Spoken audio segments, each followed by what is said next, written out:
हाय, hello, नमस्कार. मी Reshma Arnav lifestyle या YouTube चॅनलवर तुमचं अगदी मनापासून स्वागत आहे. आणि ही आहे सायंकाळची वेळ आणि दिवसभर घरात बसून थोडासा वेगळा म्हणून आम्ही शेतात फरफटका मारायला आलो होतो. तर ही आमची अशी ज्वारी सीताफळामध्ये आम्ही ज्वारी घेतलेली आहे आणि छान अशी ज्वारी पण आलेली आहे, कारण रानाच्या मानाने त्या मानाने चांगली अशी ज्वारी आली आणि आत्ता दाणे भरायचा टाईम होता. आणि हा व्हिडिओ खूप जुना आहे, म्हणजे जेव्हा ज्वारीला हुरडा झाला होता तेव्हा मी हुरडा आणायला गेले ते त्यावेळेचा आहे. तर असंच शेतात फेरफटका मारायला मला आवडतं, म्हणजे काही काम नसताना पण मी शेतात जाऊन येत असते. तर असं ज्वारीला हे छान असे कोवळे कोवळे एकदम लुसलुसीत दाणे भरले होते आणि छान वाटत होतं पाहायला. आणि दिवस मावळायला लागला होता, त्यामुळं वातावरण पण छान असं होतं, ऊन नव्हतं, त्यामुळं वेगळेच काहीतरी वाटत होतं. आणि त्यासोबतच मी कणसं पण घरी हुरडा करण्यासाठी चालवले होते. त्यासोबतच मला थोडीशी घोळाणा करण्यासाठी भाजी न्यायची होती हरभऱ्याची. आणि आमच्या शेजारच्या खालच्या म्हणजे मामांच्या रानात भाजी होती आणि मला ती थोडीशी घेऊन जायची होती, कारण यावर्षी भाजी ही शेवटची आणि त्यांनी उशिरा पेरला होता, त्यामुळं उशिरा आलता. आणि ह्या वर्षी खाल्ल्यानंतर आता पुढल्या वर्षीच भेटत असते. तर हरभऱ्याची भाजी पण न्यायची होती आणि कणसं पण, आणि त्यासोबतच गोवऱ्या हुरडा ते करायला. तर ही एवढे मी थोडेसे घेतले होते, चोळता येत नाही पण मामाकडून चोळून घ्यायचे होते.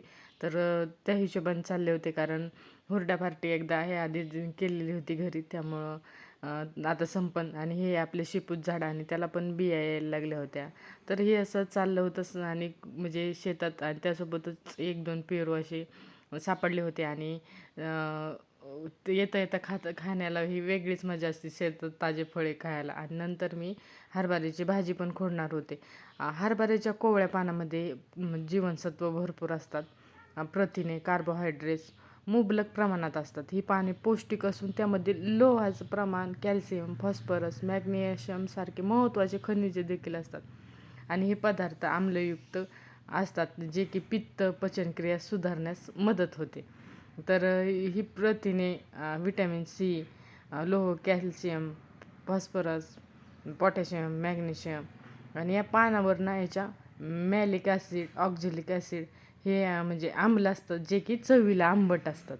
तर आरोग्यास ह्याचा उपयोग ना पचनक्रिया सुधारण्यासाठी आणि आतड्याची स्वच्छता, पोटावरची चरबी कमी करण्यासाठी आपल्याला हरभऱ्याच्या भाजीत जे घटक असतात त्याचा उपयोग होतो.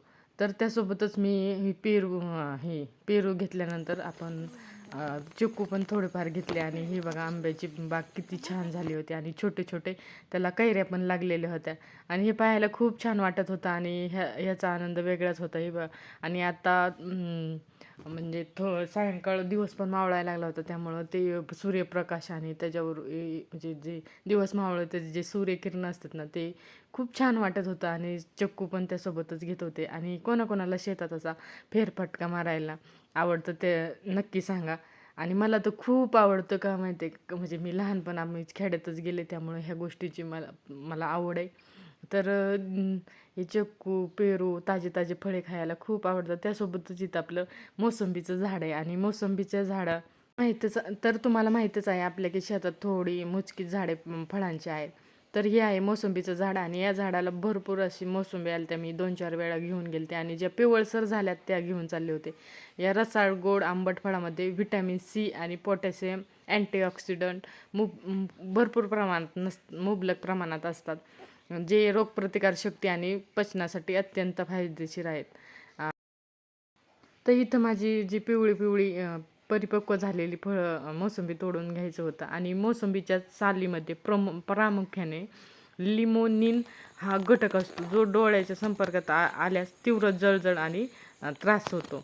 तर मोसंबीच्या सालीमध्ये तेलाचे सुमारे 78 ते 95% प्रमाणात लिमोनिन असते.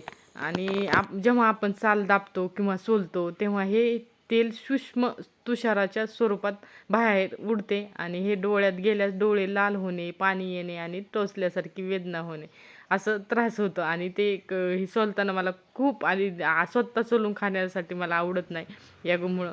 आणि या सालीमध्ये सायट्रिक ॲसिड असतं. सालीमध्ये सायट्रिक ॲसिड सेंद्रिय आम्ले असतात. डोळ्याच्या पृष्ठभाग अतिशय नाजूक असल्यामुळं ना आम्लाचे सौम्य रासायनिक म्हणजे आपल्याला डोळ्याला जळजळ होते. तर इथं मी मोसंबी ती खात खात आम्ही चाललो होतो शेतात. अर्णव सोबत होता आणि अर्णवला सोलून दिली ती, कारण ते जे सालीमधून निघलेलं असतं तेच हाताला लागलेलं होतं, त्यामुळे थोडासा उग्र वास आणि मला तो आवडत नाही. त्यामुळं मी सोलून अर्णवला दिली ती, कारण मी खाताना मग ते वेगळाच असा स्मेल येतं, मला ते आवडत नाही. आणि दुसऱ्यांनी सोलून दिलेलं मग आवडतं. तर इथं कट करून आपण साल पण काढून आल्लं खाऊ शकतो. तर चाललं होतं, अर्णवला पण सोबत चाललं होतं आणि अर्णव खात खात घरी. आणि इथं घरटं बांधलं होतं आणि त्यासोबतच खाली पण पडलेलं होतं. आणि लहानपणी आम्ही पण घरी नेऊन तर इथं खाली पडलेलं एक चिमणीचं खोप आहे, पूर्ण तो घेतलेला आहे त्यांनी खेळण्यासाठी. तो इथं उभा राहा, मी शेततळ्यावर पाणी भरले. तर लिंबोनीला पाणी देऊन उपसल्यानंतर 8 दिवस आम्ही पूर्ण परत बोरचं पाणी लावतो आणि पूर्ण भरतो. आणि बरोबर आता पूर्ण भरलेलं, कारण त्या साईडला ना थोडा खोलगा आहे ना, त्यामुळे तिकडं जरा इकडं भरण्याच्या आधी तिकडं पाणी असं जातं खाली, त्यामुळे भरायला येत असतो. तर इथं आता याला पण वरती यायचंय.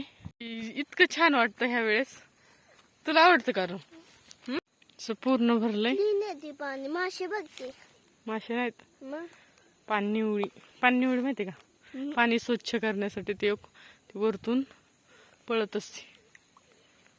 तर चल हो खाली.